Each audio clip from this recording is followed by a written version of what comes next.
Today we sit down with Justin Baer, the visionary founder of Collars & Co. You might recognize this innovative apparel company that's been making waves, even landing a deal with Mark Cuban on Shark Tank. Justin takes us back to the very beginning, revealing how a simple personal frustration, the discomfort of wearing dress shirts under sweaters, that classic Midtown uniform dilemma, sparked an ingenious idea. He'll share how his initial prototypes were a family affair, crafted with the help of his daughter, and how a single viral TikTok video unexpectedly ignited a $40,000 first month in sales. But the road to success wasn't always smooth. Justin discusses the early hurdles of Collars & Co., the steep learning curve of managing rapid growth, and the critical lessons learned in the trenches of fulfillment and inventory management. We also delve into his Shark Tank experience, a true leap of faith that paid off in a major way. Justin emphasizes the power of taking fast, imperfect action and how launching with a minimum viable product was essential to his momentum. Get ready to hear about the enduring importance of brand building, navigating the shift from direct-to-consumer to physical retail, and fostering a company culture built on problem solving. Justin even shares a heartwarming story about his father instilled in him the confidence to pursue his entrepreneurial dreams. As always, if you found value from this content, please like and subscribe. All right, Justin Baer, welcome to Beyond Fulfillment. Hey, Dave. Thanks for having me on. Absolutely. Appreciate you taking the time to be here. So Of let's course. get right into it. Uh, Justin, how did the initial spark of an idea for Collars & Co. actually ignite in your mind? I've always been an entrepreneur since I'm a kid. I'll give you some of the different crazy business ideas I've had, but always coming up with different ideas and always being kind of able to notice problems that I've seen or felt and always try to relate my problems to some business idea. Even if I'm driving down the street, I'd come up with something. And when I lived in New York for 12 years, I wore what's kind of known as like the Midtown uniform. It's kind of like what I'm wearing right now, dress shirt underneath a sweater, or I'm actually wearing a polo now. But that look, right? We're wearing a dress shirt under a sweater. I found it really annoying and uncomfortable. But I wanted that look because it's an elevated look. It kind of elevates just a regular sweater. And but the problem is you're pulling a sweater down. It's like the sleeves always get like bunched up. It's uncomfortable. It doesn't feel as good in your body, regular dress shirt. So I was like, you know what? I wish we could make like a shirt or a polo, or I don't know what it was at the time, but with like a firm collar that would give you the look of a dress shirt, but it's really just a comfortable polo. And I could wear it under my sweaters and get away with it, and no one would ever know, and I'd be more comfortable. So I had the idea, honestly, years before I even did anything about it. I just kind of sat on it. And in the meantime, I had a software company come up with different stuff. And then COVID hit, and I was like, you know what? I was itching to do this idea. And I was like, I'm gonna just do it for fun, just because it's like a hobby. So it's like a little side hustle. I'm like, I spent about 6 months trying to come up with like a polo shirt and dealt with multiple factories and really just learned everything. I didn't know anything about the clothing industry at all. And got lucky speaking to a couple different factories and telling them kind of my idea, and they'd send me back different prototypes. And eventually I came up with this one polo. It's a polo shirt with like a really firm collar. So you can kind of see in the video, doesn't look like I'm wearing a polo, it looks like I'm wearing a dress shirt. So I made 300 of them in white and created a Shopify site. Know anything about Shopify? My 7-year-old daughter like took pictures of me against our black, a plain white wall in my house. And next thing you know, I created the Shopify site, did the best I could. I remember actually we had somebody that put up the wall coverings in my house, and he was a bigger guy, and we made a 3XL size. I was like, "Do you mind modeling for me?" So he's like, "Yeah, sure." So he like put on the shirt, and I took a picture of him. He was on the site for a while, but anyway, I did a TikTok video. So my 7-year-old daughter was into dance. So if you remember, like 5 years ago, everyone was using TikTok mostly like for dance stuff. So she's like, "Dad, you gotta do a TikTok video." I'm like, "Well, I'm not doing a dance." But she's like, "No, no, just go in your closet. We'll take a picture and, take a video of you talking about the shirt." So basically that's what I did. It's like one video in my closet. I'm like, "Guys, don't you wearing dress shirts? They suck. They're hot. They're uncomfortable. Check out one of these dress collar polos," and put it out there. And then that night, my wife and I were just sitting down to watch TV or something, and the phone just started buzzing, ka-ching with when you have a Shopify app. it'll like make a ka-ching sound anytime you make a sale. And I was like, oh my God, I cannot believe people are buying this shirt. Like I never did any research. I just, maybe I asked a friend or two. I'm always weary about asking, friends whether they like the idea or not. It's really like if someone's really going to buy it, that, you have something. And that month we did 40,000 in sales, first month we ever did it, and sold out of them pretty quickly. And they were off to the races. And then, 4 years later, here's where we are, on Shark Tank twice. Crazy. Attention Shopify sellers. Are you tired of slow sales? Do you want to skyrocket your revenue? Well, you'll want to join this free masterclass from my friends, the Traffic Ninjas. Learn how to optimize your store, boost conversions, and dominate your niche. Sign up with the link in the show notes and take your Shopify business to the next level. Wow. So, a classic entrepreneur story where you know nothing about the apparel business, but you decide to start an apparel company because you notice a Looked problem. easy, Yeah, yeah, I'll figure it out type of mentality, right? right? Your 7-year-old daughter shows you how to use TikTok. I mean, what timing too, right? Pandemic, Yeah. TikTok starting to take off. We're just getting used to like that. The social shopping is just starting to become a thing. And then, you start this business as a hobby side hustle and 40,000 in sales first month with no experience and just kind of following your curiosity. I mean, well, when that happened, right, and you see this and this start to take off and the sales and you realize you really got something. I mean, what was that moment like? I mean, for me as an entrepreneur, that's like the biggest thrill. It's like the biggest rush that you can get. And maybe that's why I'm kind of like a serial entrepreneur, is to kind of get that rush every time, that feeling of, oh my God, this could be it. And, to me, I love that feeling. It's such a great feeling. If one of my ads hits, you kind of get that dopamine hit. Um, and with this business, everyone's like, "Oh, what's your next business?" I'm sure you're thinking about something else, because that's like my MO. But with Collars and Co., we're constantly coming up with new businesses inside our business. We just made a performance dress shirt. That's unbelievable. We made a performance blazer where you can roll it up in a ball in a bag and you pull it out. It doesn't have wrinkles and it's just stretchy. It's awesome. So there's always like this new thing that I'm getting to launch, to feel out, if it's going to work. And so yeah, I mean it's a really cool feeling. I don't know if other people get that like high from it, but I always did, and maybe I'm kind of like chasing that feeling. But with business, with me, it's gas on, we're always trying to grow.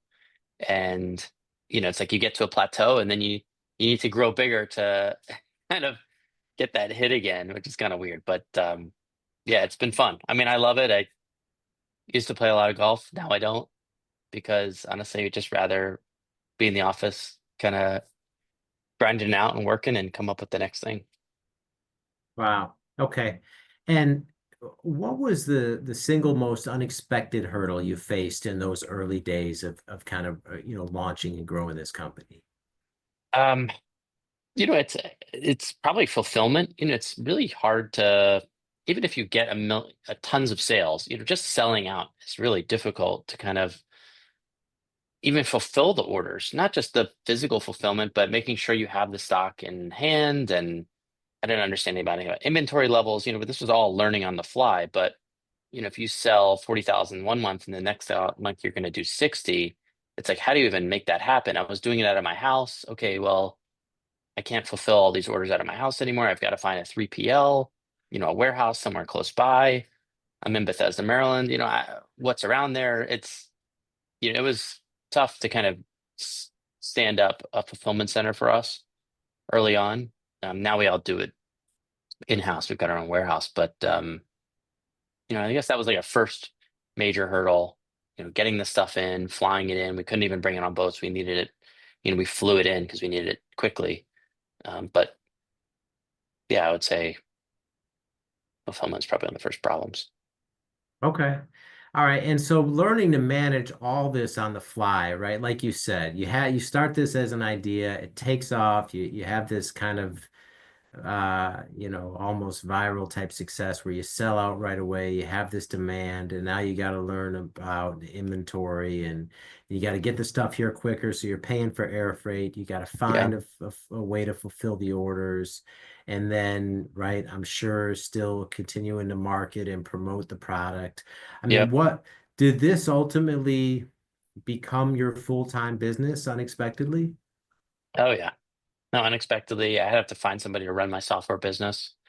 This was quickly becoming, you could just sense the velocity behind it and the demand kind of brewing. And yeah, it's quickly become a, more than full-time job for sure. Okay. And so how did the Shark Tank thing happen?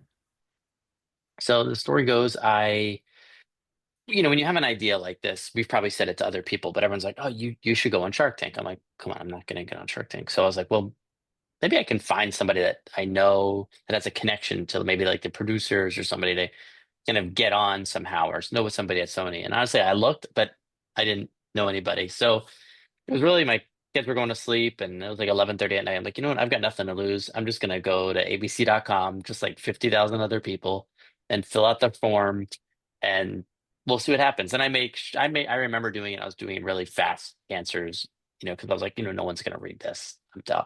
And next thing you know, maybe 3 weeks later, they called and said, you made it. Little did I know that's really, you don't really make it when they make that first callback, you're really on like 10 rounds of interviews to get on the show. And then even if you make it to filming, that doesn't mean that they even air the filming, which is really nerve wracking. But thank goodness we ended up filming, airing, and making a deal with Mark Cuban and Peter Jones, who's like a guest shark that day. So it worked out. It worked out really well, but it was a nerve wracking, crazy experience. Something I'll never forget. And how long after you started the company did that happen? We shot the show about a year and a half after I started the company.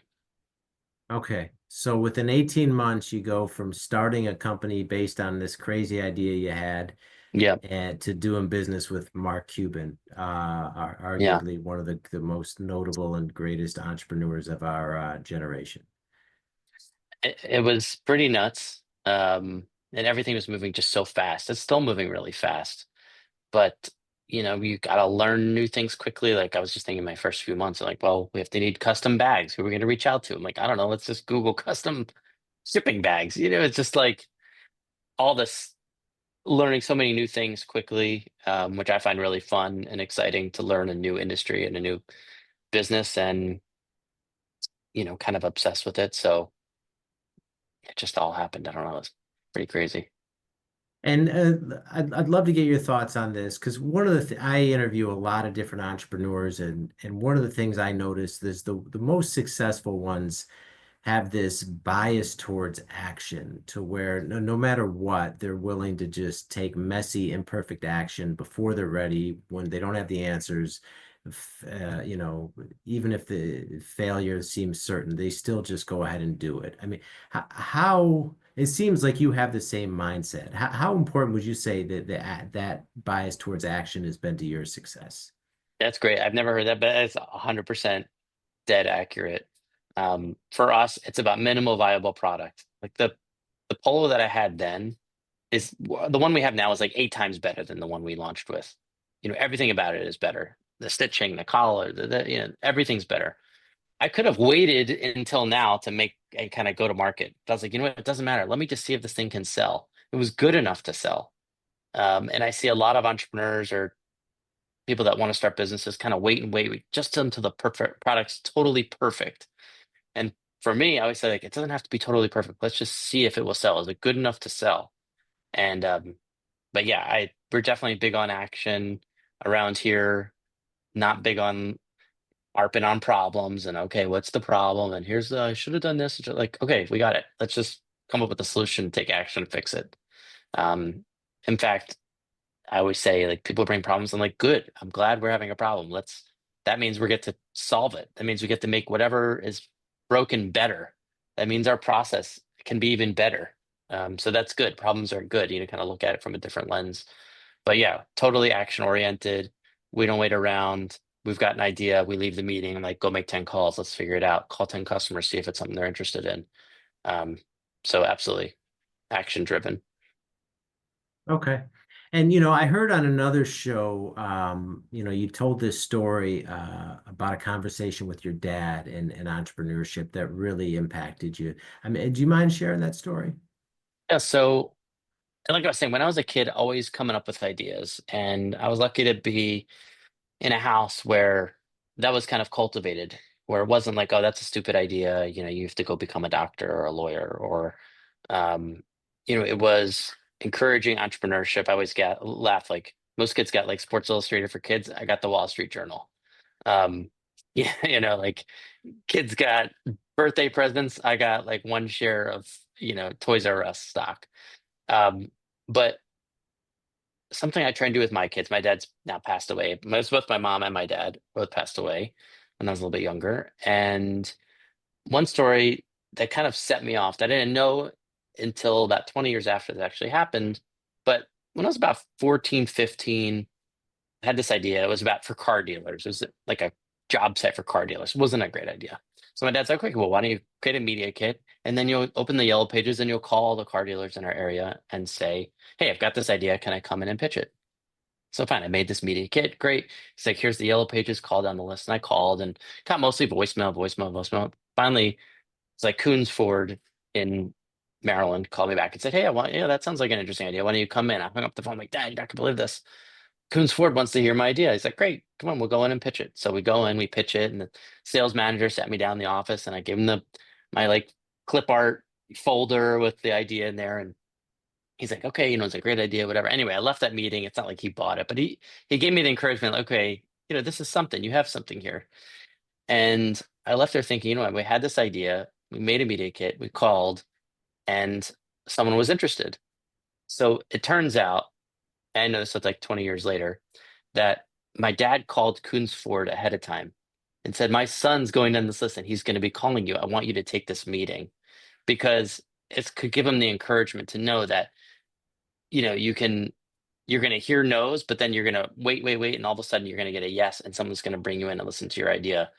And so, I try and do that with my kids. I try and get them to overcome the fear of, well, no, but then just getting them to do stuff on their own. And maybe they're not making cold calls, but, when we're at a restaurant, they drop their fork.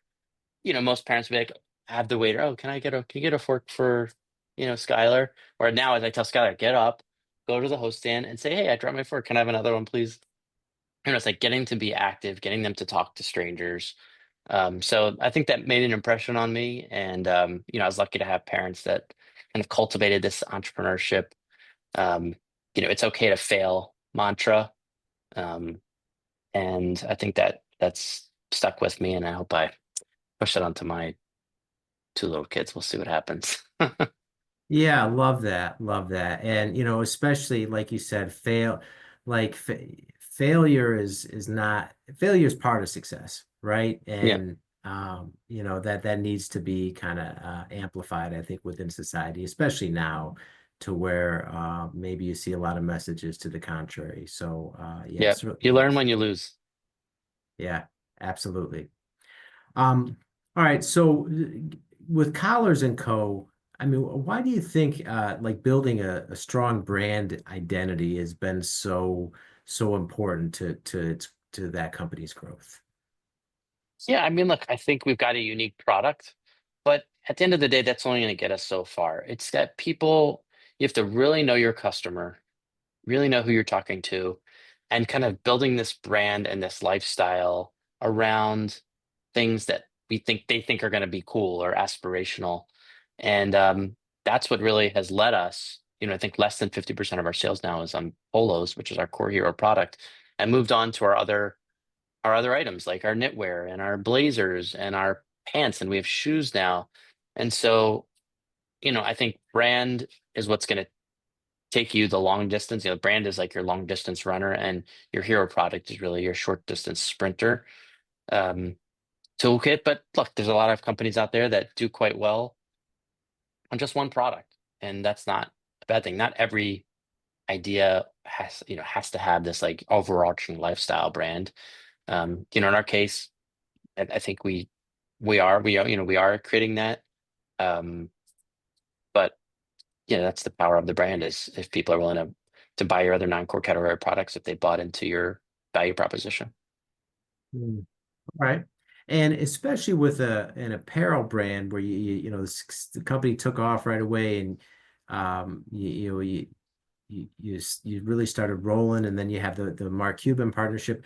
Why have you continued to focus primarily on the direct to consumer model? So we're omni-channel now. Started direct to consumer for sure, but we actually have 3 retail stores right now of our own, 3 corporate stores in Chicago, Boca Raton, and King of Prussia. We also are in green grass, so we're in select country clubs and golf clubs around the country. So we're definitely trying to diversify from just being D2C online. Our customers possibly a little bit older, or is a little bit older than your 18 to 23-year-old. And so we've got to meet our customers where they want to shop. And a lot of times that's not online. But so yeah, we're omni-channel, we're calling it. Okay. All right. And so with being an entrepreneur, I'm sure you have your ups and your downs on various days. What keeps you going and motivating on those tough days with the inevitable challenges that come along? It's a good question. I'm so tied into this thing that, yeah, having bad days really just stinks. I'd like to be able to say like, oh, it doesn't, but I only let myself look at the numbers, like a few times during the day at certain hours, just so I don't drive myself insane. But it's hard. I mean, what drives me? I feel like we've got a really good product. We've got an amazing group of customers that love us and write in all the time and give us ideas, and stick with us. That I kind of always kind of sit back onto that a bit. But yeah, out there, we're out there chasing the next hero product and trying to always do better and improve the product and help our customers more, drive better customer service. And but challenging days, honestly just stink. But like I said before, we look at challenges like good things. And if someone comes up with a problem or there's a challenge, that means something can be fixed and improved. And I think that's the way to look at it. Okay. All right. And so we talked earlier about the importance of taking action. And your story is such an inspiration to so many in terms of turning a great idea into something tangible. What one piece of advice would you give to entrepreneurs who are maybe sitting on what they consider a brilliant idea, but they just don't know, how to get it started? Right. Well, I guess a couple of things. One, it's take action. It's give it a try. I think sometimes you got to look deep down and say, why am I not doing this? And I think one of the silliest reasons why someone doesn't do something is because they're worried what other people are going to think.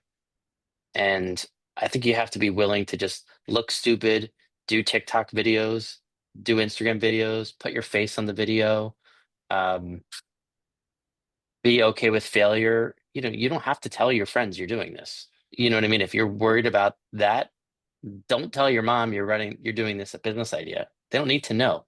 You know what I mean? If it works, great, you'll tell them. If it doesn't, they don't need to know too much. We can be like, if someone asks you, you'd be like, yeah, and I'm just fiddling with this idea. It's no big deal. That way, if it doesn't work out, they don't have to be like, oh, look at Jim. Yeah, he tried that business and it failed, But at the end of the day, you kind of have to be okay with that. It's like, you know what? You're trying something that 99% of the people would never even dare to try. Everyone's had ideas, they've never tried it. And at the end, I don't know what you have to lose, really. I mean, depending on if it's a lot of money of a capital investment. But with the internet, with Instagram and TikTok and AI, you can do a lot of business ideas with low capital, or a little bit amount of capital to test things. But so, it's cliche to say, but it's like, just do it. You don't have that much to lose. And you know what? You're going to learn so much, even if you doesn't work out, that you'll take those learnings and bring it to your next idea. This is not your last idea. That's the other thing. This is not the last idea you're going to have. You're going to try it, see what happens. You make a minimal viable product. Don't hang on it too long. Test it fast. If it doesn't work, okay, great. Well, I'll come up with something else. If it does work, amazing. You'll cultivate it and put lighter fluid on it. Yeah, absolutely. And like you said, the ideas don't stop. Yeah. Right. All right. And so with everything you've accomplished in the past 5 years with Collars and Co., what's next for you? Like I said before, people ask me what's my next idea. But I really think we've got the tiger by a tail here. With Collars and Co. I think we're seeing some really strong velocity behind it and momentum. I think we have a good chance to be, the next great American brand. Um, not just American, but global. I mean, we're just seeing some internal stuff that we think can work. So for us, it's head down. We're bullish on the business. I plan on being here for a long time and growing it to that next level. And Justin, if people want to reach out to you, learn more about Collars and Co. and your business, and just reach out to you for any reason, what's the best way people can do that? Yeah, check us out online, collarsandco.com. Also, we're on Instagram, all the socials. It's Collars and Co Clothing, Collars and Co Clothing. But yeah, check us out. We've got all kinds of stuff. Great for Father's Day coming up. Polos, dress shirts, performance blazers that stretch, don't wrinkle, all kinds of really neat things. Check out. All right. And we'll link all that in the show notes for everyone. Awesome. All right. Well, Justin, thank you so much for taking the time to be here and sharing all this valuable wisdom from your journey with our listeners. We greatly appreciate it. Thanks, Dave. Thanks for having me. All Appreciate right. it. That's all the time we have for now. We will see you next time.